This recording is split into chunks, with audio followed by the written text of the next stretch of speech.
We've been in a series here at the Gathering House on the Bible. Can we believe it? Can we trust it? If so, how much? And at the tail end of the service, I said, even for us Bible-believing evangelicals, we believe it's God's inspired, God-breathed words in the original autographs, they're called, the original documents, of which none exist today. So the question is, well, aren't all we have copies of copies of copies of copies through the centuries? How do I know I can trust it? How do I know that what I read is what was really written? Are the stories true? And there's a couple of Bible verses I want to point out to you that God had said. I think I've got them on the screen here. One of them is Matthew 24, verse 35. Jesus was speaking. He said, "Heaven and earth will pass away, but my words will never pass away." Psalm 119, 89. God speaking, or people speaking to God says, "Your word, O Lord, is eternal. It stands firm in the heavens." Peter, writing to the church at large in 1 Peter chapter 1, verse 23, quoting the Old Testament, saying, "The grass withers and the flower fades, but the word of our God stands forever." Over and over and over, we read Bible verses that talk about the eternal state of God's word, that when God speaks, He preserves it. Thank you very much. So the question being, how much is God actively involved in making sure His word stays accurate? Now, if you're an atheist, you say, well, there is no God, we're just making this up as it goes along. But for people of faith, we say, look, there's a God who's actively involved in human history and in what's happening.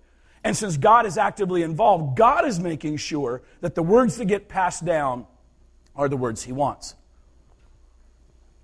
I don't know what happened in worship. I just had this big cough and suddenly my voice was gone. I was singing real pretty during rehearsal, wasn't I, Kels? Y'all missed it. Sorry. Good thing Kelsey was there to bail me out. You take the lead, you take the lead. She's like, I do the harmonies. All right, so you'll bear with me today. All right, so I'm going to give you a little history lesson where the Bible came from and all about it. Genesis opens at the very beginning of history, talking about the stories of Adam and Eve, and of course you got Cain and Abel, and then you'll have Noah's flood. Boom, bam, boom, almost right away. You're in Noah's flood in the early chapters, right?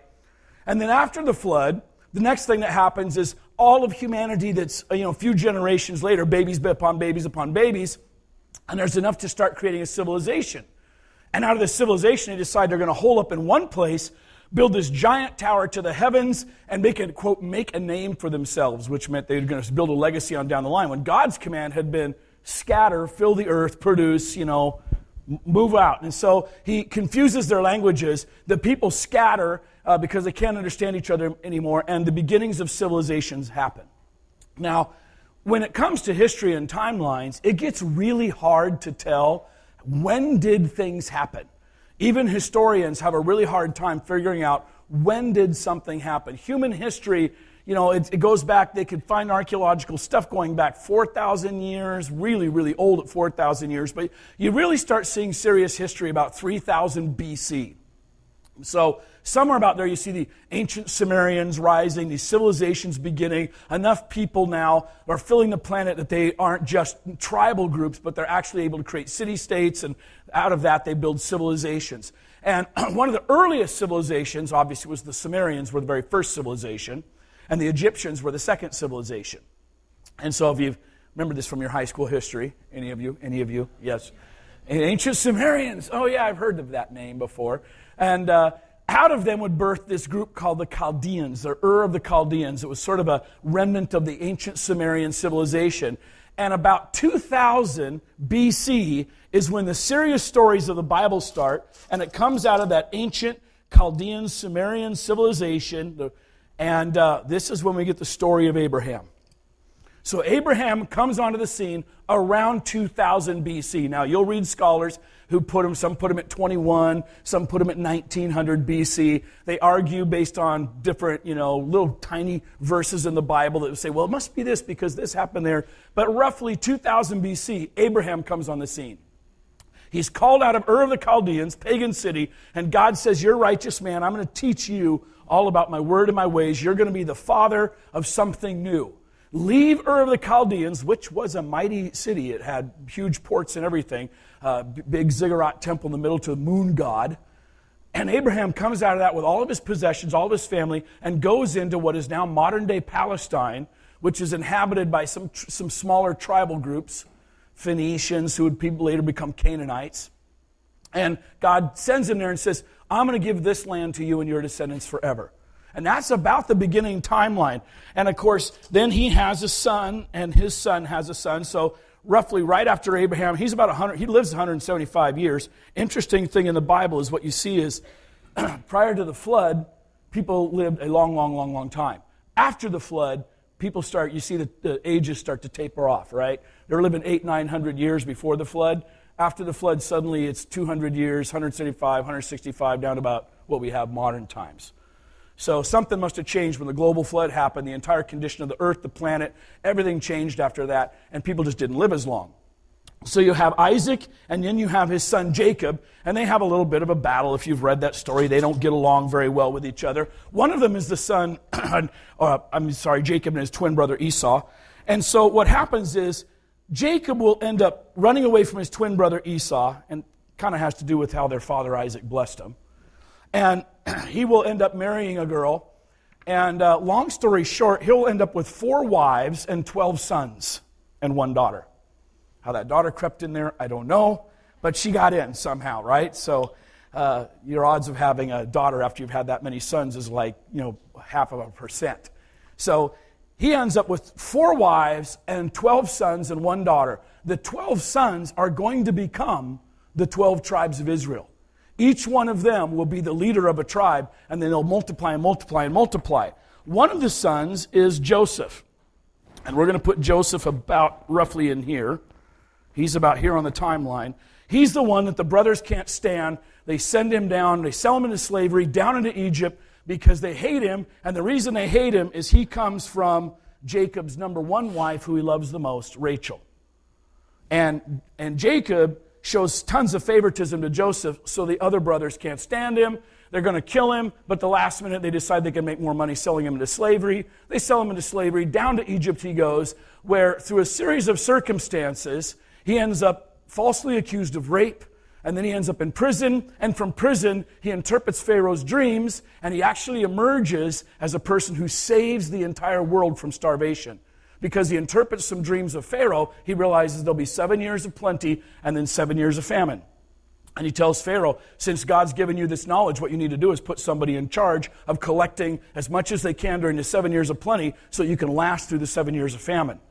And Pharaoh looks around and says, all right, who should be the guy? I pick you, slave boy, prisoner, you're it. So boom, he becomes the number 2 man in all of Egypt at that time, the most powerful civilization on the planet. And so suddenly, here you have this little boy, Joseph. He's a young man now, ruling in Egypt, and he's in charge of everything. Long story short, his brothers come down. They got to buy some grain, and they end up meeting him through a series of circumstances. He reveals who they are. They cry, they weep, they repent, they fall on each other, they cry. And he brings Jacob and all the clan with him down into Egypt and says, we got food here, we got plenty here, I'm in charge. I'm in charge here. Come on down, we'll live in Egypt. So down to Egypt they go, and the whole clan moves down there, and they settle in Egypt for a while. There's about 74 of them when they first arrive in Egypt. That's how many is in the family. While they're in Egypt, they continue to prosper and prosper and prosper. More kids they don't have. And you got to think about this. In ancient times, infant mortality was super high. In fact, it stayed super high clear in the modern era. And basically, infant mortality, if you had 5 kids, chances are 3 of them were going to die before they reached 5 years old. That stayed true till 1900. So you think about any people group that could prosper meant their kids aren't dying. Their little baby infants don't die. Every other civilization in time, their kids died. So you would have to have 5 or 6 kids to get 2 of them to make it to adulthood. And somehow, the Hebrew people, they keep growing and growing and multiplying. And then there's some changes in the power structure of Egypt, and a new pharaoh comes to the throne, and he's like, I don't know who these guys are.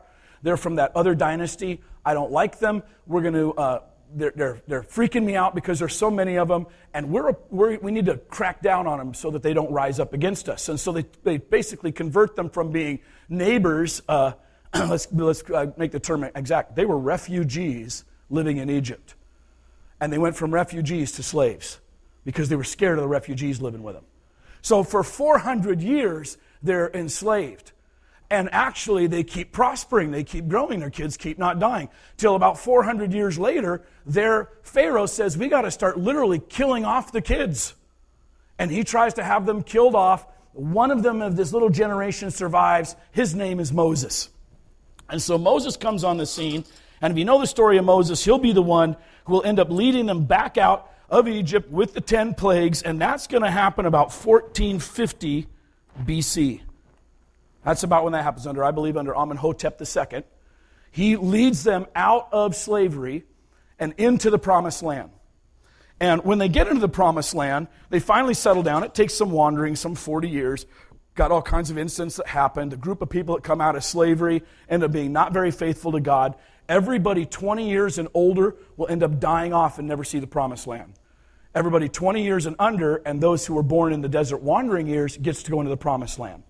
So they go into the promised land, and then you have what's called the time of the judges.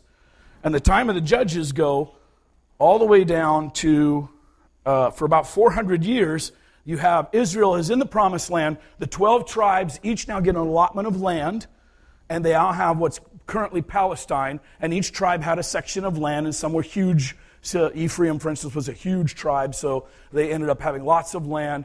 Levi was a tiny little or smaller tribe. They become the priests, so they don't get land. They actually spread throughout the whole area because they're the priests who minister to the others. But by and large, there's 12 dispersions of land. And for a long time, for about 400 years, there's no king, there's no government system. There's one way that things are ruled, and they go to the tabernacle that Moses had built, which was a portable church. It was a tent church, and it's in a place called Shiloh. And if you wanted to know what to do, solve a crime, you wanted to go meet a judge, you wanted to figure out what the law was for the land, you would go to Shiloh, and there would be a priest there, and he would tell you what God wanted. And in the 400 years, people just stopped bothering talking to God, made up their own rules, and figured, we'll just do it our own way. And so what God would do is, he would say, well, you're doing your own thing. You're not listening to me. You're not even coming to Shiloh anymore. And so he would send an invasion, like the Midianites or the Amorites or some other group, invade them, and then they would cry, oh, God, save us, help us. And then he would raise up a judge, a hero, a champion, who would overthrow the Midianites or the Amorites or the Amalekites or whatever group was invading. And then everybody would turn back to God and say, yay, we're on God's side again. And a generation later, they deteriorated and forgot all about God. And it's interesting because at the very last chapter of Judges, there's a description of how to find Shiloh. It's north of here, west of there, south of this, east of that.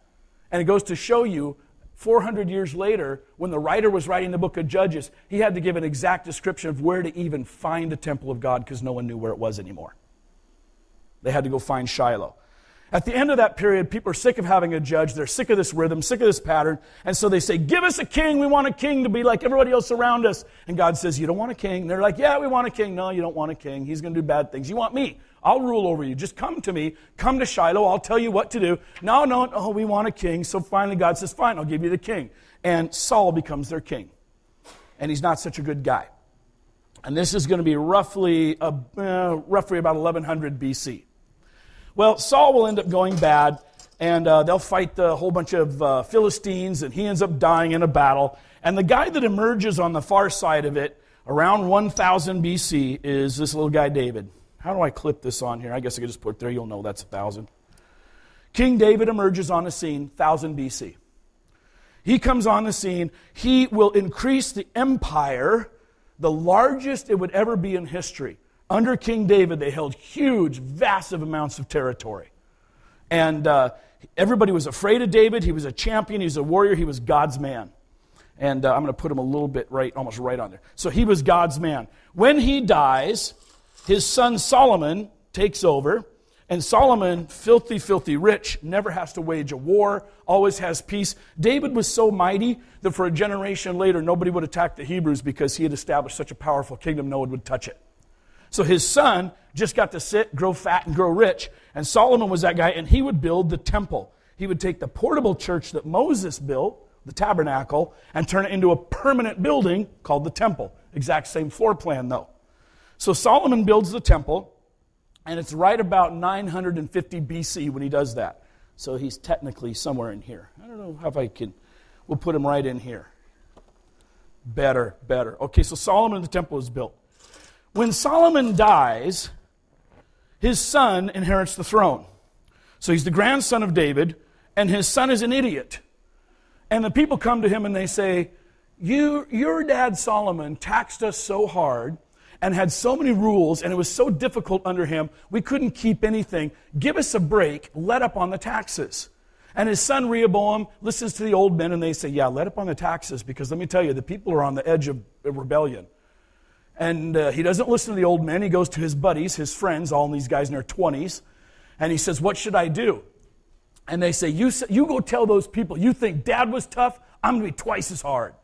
So he listens to the young guys, and he goes to the people and he says, you think Dad was tough? I'm going to be even twice as hard as him. And so 10 of the 12 tribes say, that's it, we're out of here. They split off, and they actually create two nations.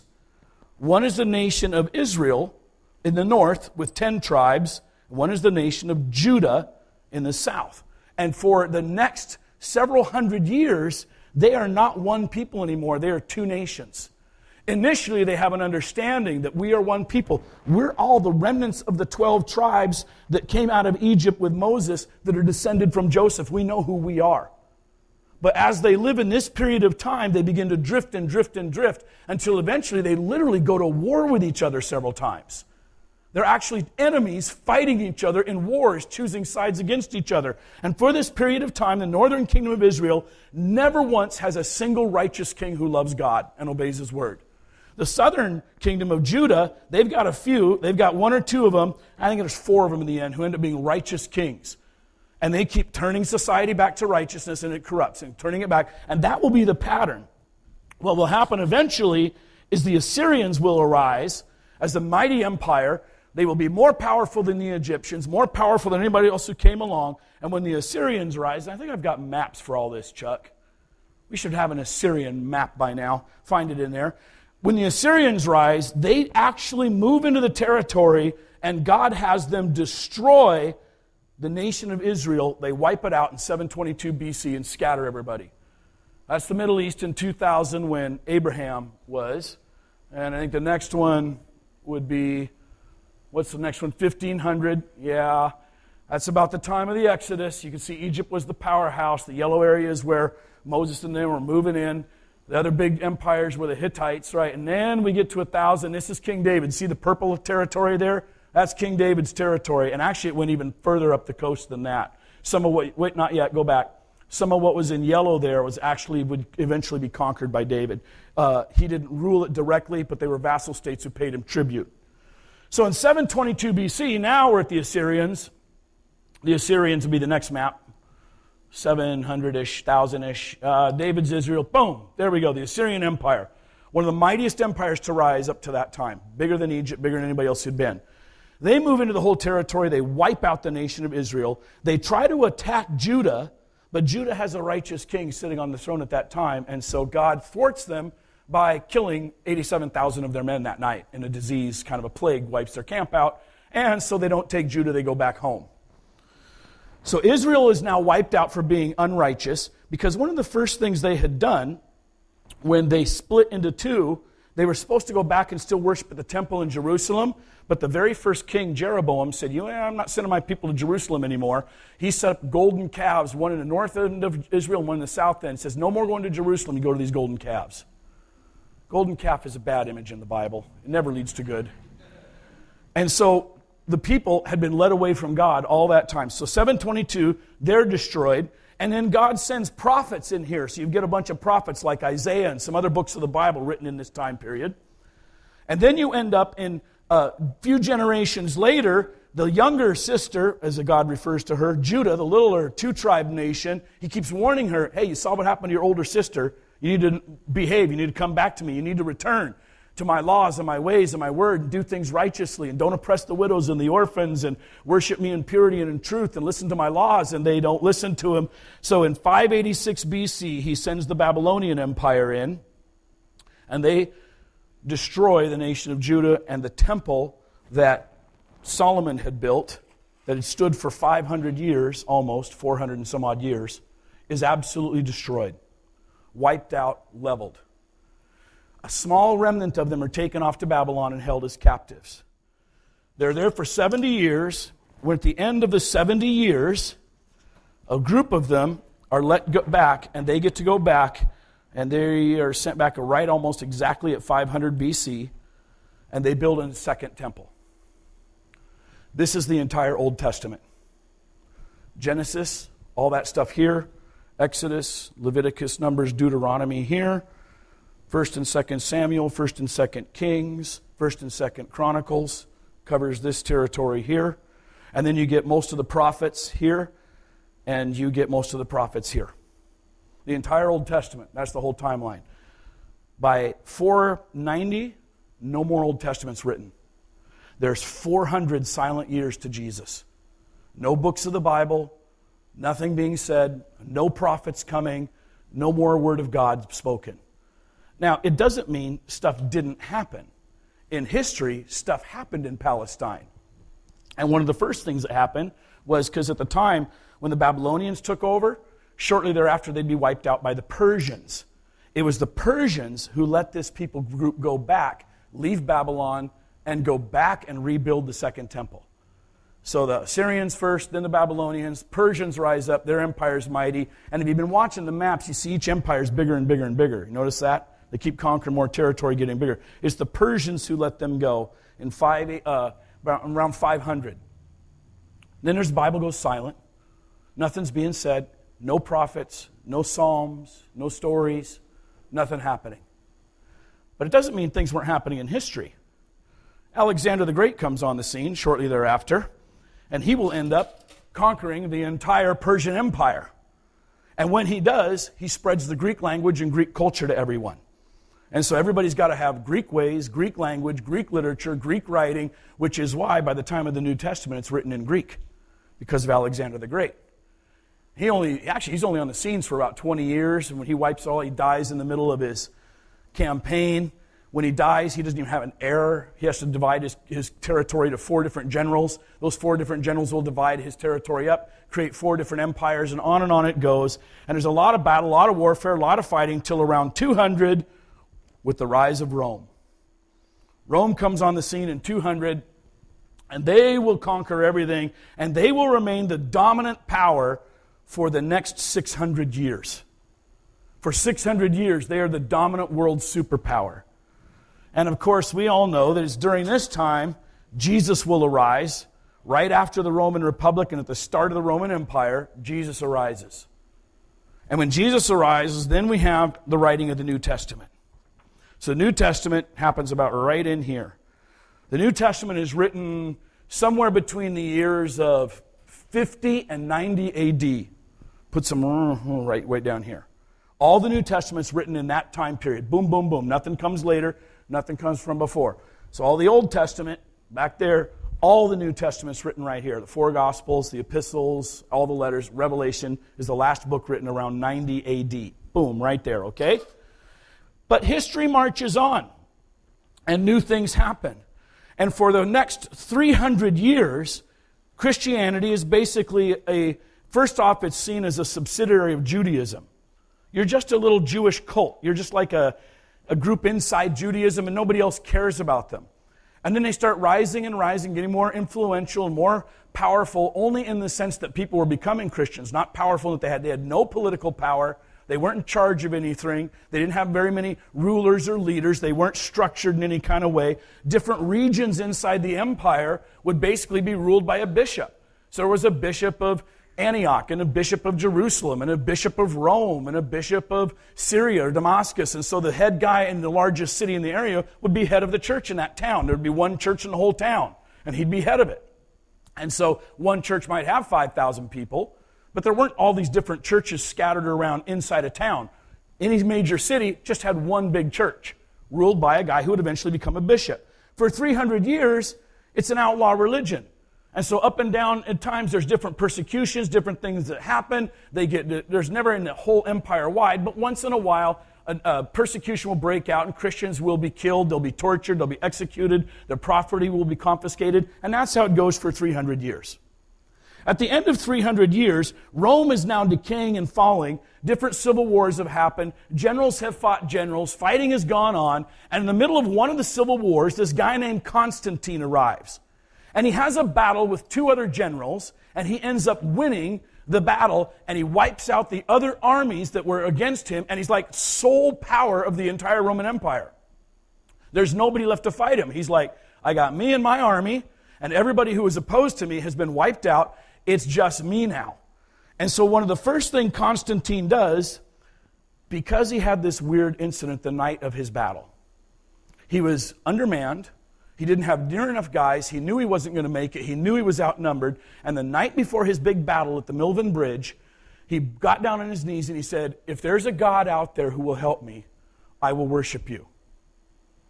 And he would say in his own memoirs, in his own legacy that he would leave behind, that he saw the sign of, it was either the cross or the chi rho, which is an X and it looks like a P. You've seen this in Christian literature. He saw it in the sky. Chi rho is the first 2 letters, Greek letters for Christ. And he said, I think he saw the cross.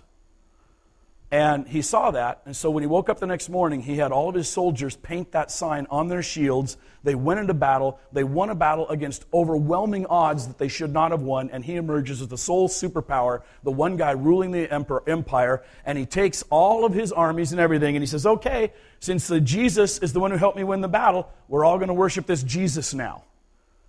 And Constantine then, he said, everybody's like, well, we don't even know how to worship this Jesus guy. It's 325 AD.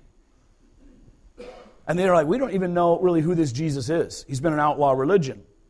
And so Constantine does 2 things. First off, he moves the capital from Rome to this little town called Byzantium on the coast of the Caspian Sea. I think I got a map of that. Yeah, what's in purple there?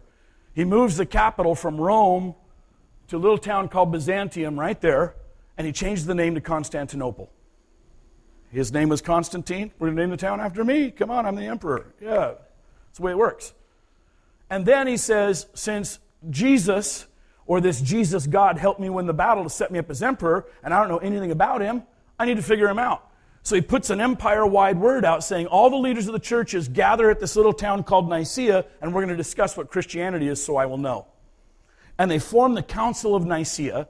And bishops come from all over the Roman Empire who are actually guys, the records of the time say some of the guys showed up, they had the whip marks and the burn marks still in their bodies, or they had been blinded in their eyes had been gouged out during the days of persecution. And they show up at this council and they meet, and here is where they discuss, what do we believe? What is it Christianity believes about Jesus, about the Old Testament, about God, the nature of the Trinity? That's where they form it. For a little bit, they discuss the nature of the Bible. But it's a next council, which will happen in 367-ish, 395-ish, somewhere in there. They'll set up more councils where all these churches gather, and they'll form what they call the canon. We'll talk about that in a couple weeks. What is the Bible? But time marches on. And so for the next several hundred years, actually for the next 1,000 years, this little town of Byzantium, which got its name changed to Constantinople, will set up what's known as the Byzantine Empire. For 1,000 years, it will rule. It won't be always the dominant power, but it won't go down. For 1,000 years, it will set up. In 410 AD, Rome itself is sacked. The Visigoths, who were pushed down out of the north, the Russian area, they're basically ancient Russian peoples, came sweeping down through Europe, all across Italy, all across the places, and in 410 AD, they sack Rome. And that means they conquer the city. And the only guy left standing, all the political people have fled and run away. The only guy left standing to help the city is the bishop of that town, who the Catholics will say was one of the early popes. And he negotiates a peace treaty with the Visigoths. And when Rome is sacked, it's pretty hard to imagine. In our day, it would be like Washington, D.C., and maybe a combination of New York City going down at once. Like utterly destroyed. If Washington, D.C. and all of its political powers were utterly destroyed, what would happen in the rest of the world? Think of the billions of dollars of aid we send all over the world. Think of our military and how it's ordered and how generals would arise. I mean, you could see the chaos would erupt in the world. When Rome was sacked in 410 AD, for 600 years the dominant power had been Rome, and suddenly it was gone.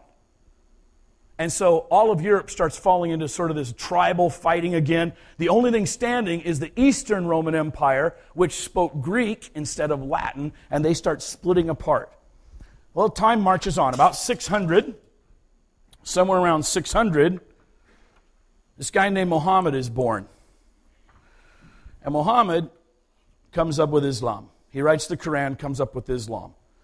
Islam spreads like wildfire through the Arabian Peninsula. And within 150 years from him being born, 600, by 750 AD, they have the first, or actually it's actually the fourth caliphate. By 750, it's that powerful of an empire. It covers almost India, all the way across North Africa, the entire Middle East, and almost the entire, what's known as the nation of Spain now. And so you have Islam is now on the rise. So you've had Judaism, Christianity. Now Islam's on the rise. Dominant power trying to deal with that in the Middle East, controlling all that's happening. Initially, the caliphate wasn't just about being Islamic. It was more about being Arab. So if you were an Arab, you were top of the line. If you weren't an Arab, even if you were Islam or if you followed Islam but you were like black-skinned, you were a second-class citizen. And so they would end up being overthrown in 750 because there'd be rebellion on the inside. But while this is all happening, there's been this sack of Rome. So somewhere around 800, a guy named Charlemagne, which I can't fit on the paper, so we'll call him Charlie. He arises on the scene. Charlemagne's a Frank. And the Frankish kingdom, you can see it in pink on this map, was dominating most of Europe at the time. The reason he's important is as a Frank, and most of those guys were some combination of like Norse mythology and Gauls and that kind of thing. When he arrives on the scene, he actually gets in good with the Bishop of Rome, and he becomes Christian, and his whole empire becomes Catholic. And he establishes a Christian empire, not just a nation, because it rules what's mostly Switzerland and some of the Slavic things in Poland and what modern-day France and modern-day Germany, and he was powerful. And he forced people to be baptized, and it worked somehow, because the pagans thought, well, if we get baptized, our gods have abandoned us, we might as well be Christians. So he forced people to get baptized. He was an interesting character. And a short time after him come the Viking raiders, around 850 to 900. The reason they're important, the Vikings start pouring out of the north end of Finland, Denmark, Sweden, Norway. I got some Viking blood in me. How about y'all? Mm-hmm. Yeah, Swedish, Danish right here, Scottish on the other end. Okay, so they come roaring out. They're pagans. They will go across, they will actually sack London. They will sack Paris. They will actually destroy most of the monasteries. They would attack monasteries and churches because that's where the gold was. And when they did, they would burn many of the ancient manuscripts. They didn't care about writing. They didn't really have much of a language there, so they would burn many of the ancient manuscripts of the New Testament, the Old Testament, other writings. So the Viking raiders did a lot to sort of split things off. And then you have in right around the year 1000, you have what's known in history as the Great Schism. It's where the Bishop of Rome and the Bishop of Constantinople are arguing and fighting with each other, and the Bishop of Rome sends an envoy over to Constantinople into the great cathedral of St. Sophia's, and he lays a papal bull on the altar which excommunicates the entire Eastern Church. And the entire Eastern Church, which spoke Greek, was like, let's see, there was been a bishop of Antioch, a bishop of Jerusalem, a bishop of Constantinople, a bishop of Alexandria, Egypt. There's been these bishops of all these 5 or 6 major cities. We're all equals. So who does this punk in Rome think he is, right? That's how the Greek Orthodox look at it. It's like suddenly this guy said, you guys all got to bow down to me. The Greek Orthodox people were like, what? Where do you get that? So they responded by excommunicating the Western Church. And that's how you get Greek Orthodox and Roman Catholics. That was the Great Schism. It split. To this day, it has been unresolved. It's been unrepentant. They've never been able to come together. To this day, the Great Schism split those two. Shortly after the Great Schism, the Crusades begin. Because as you can see, the Caliphate had taken almost all of the Middle East. And at some point, they say, we need to go back and take back the Holy Land. And you can see by the conquest in purple, and that was not done by missionary evangelism. That spread was done by the sword. That's how they conquered those territories, right? And so at some point, the Pope was saying, we've got to get some territory back. And so the Crusades begin. There will be 8 Crusades over the next 150 years. Only 2 of them are successful. The others are like all kind of piddle out, or they end up quitting or whatever. And because of this great schism, in 1290, when you get to the 4th Crusade that's happening, the army marches across there and they're like, Jerusalem's too far away. So they sack Constantinople. So the Christian army of France and Germany and England sack the Christian city of Constantinople. What a bunch of nice guys they are. That ends the Byzantine Empire's power. And to this day, the Greek Orthodox Church has never forgiven the Roman Catholics for that, right? Going on. So around 1300, almost the exact same time, the Ottoman Turks arrive. And they start taking over the entire Middle East, and they will be the next power. The Ottoman Turkish Empire will begin around 1300, and it will stay a dominant power in the region until the end of World War I. So what is that? Like 600 years the Ottoman Turks are there. In 1350, how do I squeeze this in? We'll put it about here. The Black Death, the bubonic plagues. Oops. Can you pick up my Black Death? Thank you. I appreciate that. Thank you. Thank you. Careful when you touch it. That's right. The Black Death, the bubonic plague, sweeps across Europe. It kills 1/3 of everybody who lives in Europe. 1/3 of the people are destroyed. They blame the Jews, and so they kill the Jews. They almost, in the aftermath of it, pretty much wipe out the Jews. It's amazing Hitler would have Jews at the end of this thing, because they almost got wiped out right there. And in the process, again, destroyed many of the manuscripts, many of the writings. So, somewhere about that same time, I'm trying to cram a lot of history because they start getting busy. It get busy in this area.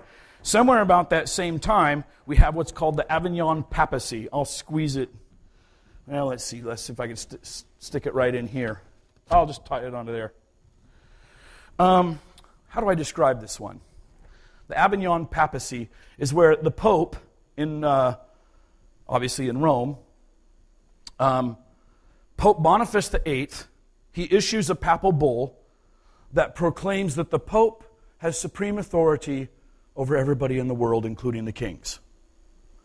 How do you think the kings are going to respond to that, right? This is in 1302 that this happens. And it's in the middle of what's known as the 100 Years' War. England and France would fight each other off and on for 100 years during that time. Since they were running out of money, the King of France was taxing the church and the priests and the priesthood to raise money to fight his war with England. And this, you can see why the Pope was like, this isn't right. The church should not be funding war of Christian against Christian here. We shouldn't be doing that. So he sort of counters saying, okay, so here's how we're going to solve it. I'm going to put out a word that says the Pope is in charge of all the laws of the land, including the laws of kings. And the French government at that time responds by invading Rome, grabbing the Pope, yanking him back to Avignon, France, and for the next 70 years, the popes are French popes, and they live in Avignon and do what the King of France tells them to do.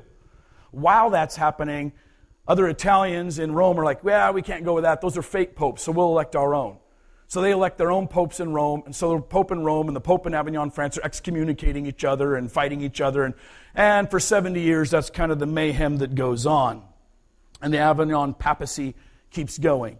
And it splits a lot of Europe. A lot of fighting is happening. A lot of city-states are being broken. I think I've got, So by the time you're at 1200, you can see that the empires are now crumbling into smaller factions, and everybody's battling with each other and fighting each other. The remnants of the old Holy Roman Empire that Charlemagne tried to revive in 800 are still kind of hanging in there. And you can see that obviously there's lots of battles, lots of fighting going on. All of this starts falling apart, and then we have the New World discovered in 1492. Impossible for us to fathom the power of that. The equivalent would be like if somehow NASA came back and said, oh my God, we have discovered a planet exactly like Earth orbiting on the other side of Jupiter that we've never seen before, and we could now move the entire Earth's population over there and see what's there. And we figured out how to do it. Imagine what would happen if they suddenly discovered another Earth on the other side of Jupiter or Saturn or something that they just telescopes had never seen before.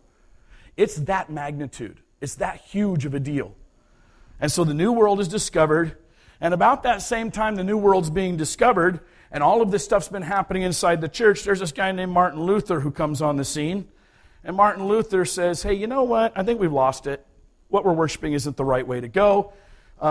What's happening now is not such a good thing. He writes 95 theses on the door of his church in Wittenberg, Germany, saying, here's 95 things the church is doing wrong we need to fix. And he means the Roman Catholic Church. The Greek Orthodox Church is like, yeah, we never drifted, so we got it together. We never needed a reformation. And so 95 theses are nailed to the door of his church, and they're posted in Latin. And the plan is, us scholars are going to debate what's wrong with the church today. Instead, all hell breaks loose because they get translated into German, and that new thing, that newfangled gadget called the printing press, allows people to print tons and tons of the pamphlets. They circulate all across Europe. Europe blows up, and suddenly you have Lutheranism, or Protestants, the protesters, become Protestants against the Catholic Church, and war breaks out right and left between the Catholics and the Protestants, and will stay that way across Europe for some time. 1624, in this new world, England creates a colony in America. Anybody know what it was? What? Anybody said Jamestown? You're the winner. Free cup of coffee back there for you. All right. You get the Jamestown happening. I got a lot of weight on here. American colony. What? Oh, help me out over there, Kelsey. Put some weight on there. And then we get the fine old U.S. of A., 1776 happening. And this is sort of, and then we've got, of course, then we've got, well, we'll just stick these out here. We get, after the USA is made, we got World War I, blow Europe to pieces. Millions upon millions of men die in early 1900s. And then 20 years later, we have World War II. They do it again because they didn't evidently get it done the first time. And we have World War II, and on it goes, and there's 4,000 years of history. What's interesting is it's somewhere way out here. This guy, around 1900, just before World War I, this guy named Julius Wellhausen starts studying the Old Testament, and he says, look how far away that is. Look at all the rise and fall of empires. Look at everything that's happened. How can we possibly believe that anything written back there is true? Especially because the only manuscripts that anyone had verifying any of this, the only ancient manuscripts anyone had, came from the Masoretes, a group of Jewish scholars from this time right here. Nobody had any ancient manuscripts dating back to those days. They all dated right here. The Jewish scholars around 1000 AD, 600 to 1000, most of the manuscripts, and there weren't very many of them. So if you wanted to know, what did Isaiah write clear back here in these days just before Assyria destroyed Israel, when he wrote the book of Isaiah, the only way you knew anything about it is the Masoretes had a copy of it. And so when you're clear out here, you're like, look at all the stuff that's happened. And this is a tiny, tiny partial march of history. The rise and falls of empires, land being destroyed. How in the world can I trust that when I read Isaiah that I've got an accurate copy? Because this was just copies of copies of copies of copies of copies of copies of copies, destroyed by the Vikings, destroyed here, rewritten here, recopied. And these guys held it all together. How many empires rose and fall, right?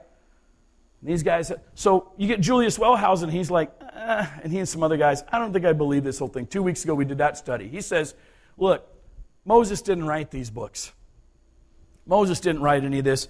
In fact, this newfangled thing called the theory of evolution is on the rise, and he says, we need to apply that to religion too. And monotheism is a highly advanced religious system. And Moses is too ancient to come up with a monotheistic God. Monotheism probably emerged somewhere in here. So Moses didn't have writing, didn't have the concept of one God. Monotheism is probably here. These are all pagan guys, and religion is developing and evolving just like biology and culture does. And so he puts most of the writings in this time here. He says this is when the Old Testament was put together, and it was a bunch of scrap of the Yahwist and a scrap of this guy who used the name Yahweh for God, and another guy who used the name Elohim for God, and it was cut and paste together, and 2 weeks ago I did a sermon on that. You can go back and listen to it online. And so for the longest time, what happened in the modern era is people bought into this. They said, you're right. The Old Testament was probably actually written somewhere in here. All of that was made-up stories, and these guys wrote whatever they wanted to about that time. It wasn't written by those guys. And the New Testament was probably written somewhere in here after Constantine. None of that was probably written by those guys. It was written in here, and then it evolved over time, and this has been the dominant view, and it's still the view that, Yale and Harvard and Princeton will tell you. And this is the way it was. In 1900, they said that's the way it works. Wellhausen's theory came up with the idea that they didn't study the Bible for theology. They only studied for the history of religion. All the stories and the characters back there, they said, were not real. They were mythological. They were made up. Very few of the cultural practices of the laws of the Pentateuch, that would be these books, are from that time period. They're actually from this time period. They had all of these views of how they were going to interpret it. And so it went, even though archaeology doesn't exist as a science until roughly the same time period. In 1936, some little shepherd boy was playing in the cave structure around the Salt Sea in what's modern-day Israel. And he's a shepherd boy, so he's bored as all get out. And he's taking some rocks, and he's just throwing them. And he's tossing rocks. And there's a cave up on the hillside. He's trying to huck the rocks into the cave, see if he can hit it. He throws the rock through, and he hears the sound of breaking pottery. He's like, whoa. So he climbs the hill, looks inside the cave, and there's jars and jars and jars of clay pottery still intact inside this cave. He goes into one, he opens it, and it's got this old book, this old leather scroll in it. He pulls that out and realizes it's got writing on it. It's valuable. One thing leads to another. He'll end up getting it to a guy who is an archaeologist, and they realize they've discovered the Dead Sea Scrolls. They go to have him show them where the cave is, and it turns out they excavate all of those writings, and they actually come from this time period right here. Did I put that on right? Yes. They come from this time period. They might have gone all the way to 70 AD, but around 150-ish. And let's put them in this time period here. Right after the rise of Rome. The Dead Sea Scrolls are discovered, and they date to here. They are books of all the Old Testament. Every single Old Testament book that we have in the modern times was found in the Dead Sea Scrolls except one. I believe it was the book of Ruth. Commentaries on all the books of the Old Testament that we have today were found in the Dead Sea Scrolls. No commentaries on any book other than what we would consider an Old Testament Bible book. They were a group called the Essenes. So, Dead Sea Scrolls from here, copies of copies of copies of copies of copies of copies to these guys, and then copies of copies of copies to the printing press somewhere in here. So if these guys are right, the Masoretes should have screwed up the Dead Sea Scrolls. Those should be so much earlier, so much more accurate, so much closer to the actual originals that we would see massive difference between the book of Isaiah or the book of 1 Chronicles from the Dead Sea Scrolls to the book of Isaiah or Chronicles that we have. If they're right, that would be the difference, right? If the copies of copies had changed over the centuries, we would see massive amount of difference. And so they were all excited to open up the Dead Sea Scrolls and see how much the Bible had changed in all of that time period. Let me tell you a little bit about these Masoretes, really quick though. They would make accountants look like wild party animals. The Masoretes were Jewish scribes from the Middle Ages. They copied ancient Hebrew, Greek, and Latin manuscripts. That's pretty much all they did. They were Jewish guys copying. And they would count, before they would ever copy a manuscript, they would count the letters in it. They would count the words in it. They would divide it mathematically. They would understand how many total words there were in a book, how many total letters were in a book. They could tell you what the middle word of a book was, what the middle letter of a book was mathematically. They divided it all up mathematically, so they knew when they made a copy how exact it had to be. Before they ever even read words, they were doing it by math. The other thing is how sacred they interpreted the text to be. And so every time they saw the word God, they wouldn't write the word God. They would have to write some substitute word because they did not want to take the name of the Lord their God in vain. And so they would take these ancient manuscripts. Oh, here we go. They would take the ancient manuscripts. We'll just hang all of history on Jesus like it should be anyway. And they would take the ancient manuscripts, which didn't have vowels. Ancient Hebrew didn't have vowels. And so they decided, well, we got to create a vowel system. And the letters were so sacred to them that rather than put space between the letters and slip a vowel in between, they created a series of dots and dashes above and below the letters that would be their vowel points, because they didn't want to mess with the letters of the ancient Word of God. So they would start translating, and they would get things to happen, and they would read some ancient manuscripts, and they were good at sort of smoothing out the language. They did make some modifications to the ancient stuff, but they were kind of small. They would change some of the language. The ancient Old Testament was quite vulgar. They didn't like the vulgarity of the ancient books, so they would smooth it out. When Rehoboam asserts the throne here, and he stands in front of him after those 20-year-old guys told him what to do, what he literally says is, and this is the way the Masoretes translated it, you think Dad was tough? You think Dad was a man? My little finger, or how does he say it? My loins are thicker than my dad's middle finger. What do you think he really said, right? When the Masoretes read that, they're like, we can't say that. And so they would smooth that stuff out, right? Loins. We'll use the word loins. Yeah, that'll be good. So they would do that kind of a thing, and they would make that happen. They had to use only the parchment skin of a clean animal. Whenever they ran across the word God, a fresh pen had to be pulled out, a fresh quill pen, because you couldn't use a pen that might have accidentally had a profane name write the same name as God. They would dress in full ceremonial robes, and then they would do their translating, and they would write their script out. If there were more than 3 errors, they had to throw the whole thing away. They would update the names of places. So sometimes you read in the Old Testament, clear back here, in the book of, Judges and stuff, there's references of, and the whole nation, chased the army from Dan to Beersheba. People are like, that couldn't have been written at that time because Dan did not exist as a town. So somebody must have written that afterwards. Well, they would update that stuff. If I mentioned that there was a bombing in New Amsterdam, would you guys care? Oh, does it matter that was the original name of New York City? New York City was originally New Amsterdam. Who's going to refer to it as by its original name now? Nobody. So the Masoretes would fix that kind of thing. They would touch up a few things here and there, but not by much. So when they looked at the Masorete scripts, which is all we had for 1,000 years, and compared them to the Dead Sea Scrolls, they're excited to see what the changes are. And guess what? The Dead Sea Scrolls use the same type of script the Masoretes used.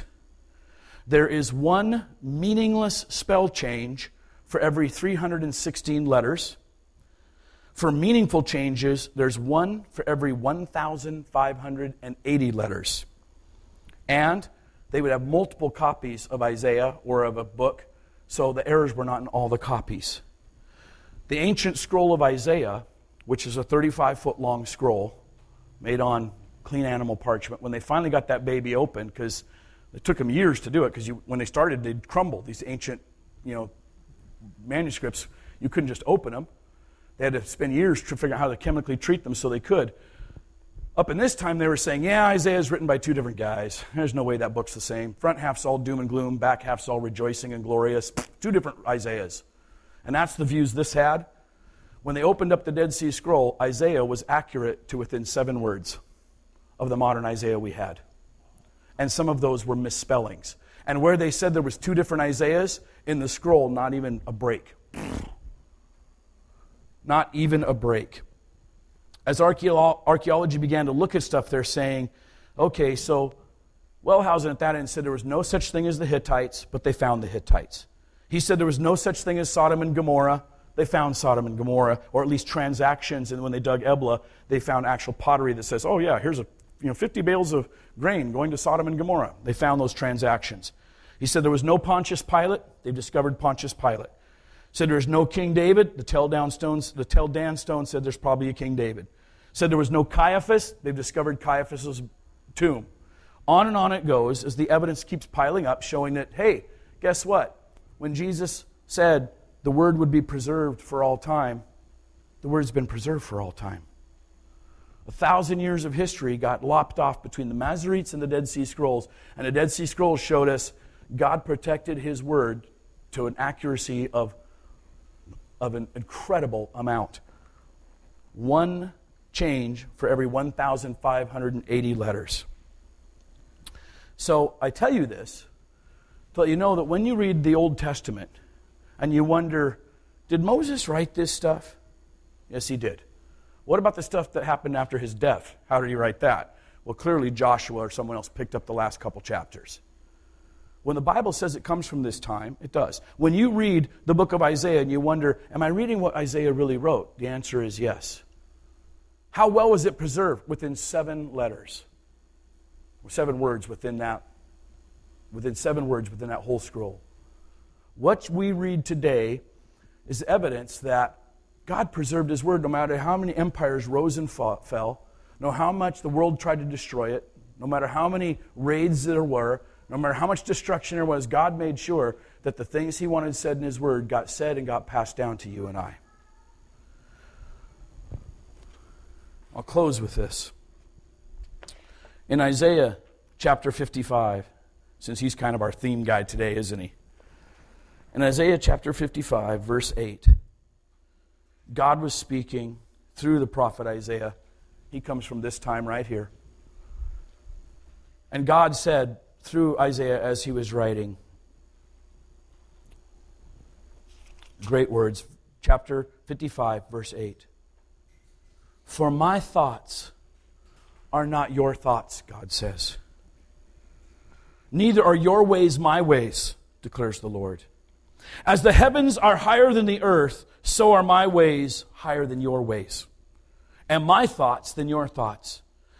As the rain and the snow come down from heaven and do not return to it without watering the earth and making it bud and flourish, so that it yields seed for the sower and bread for the eater, so is my word that goes out from my mouth.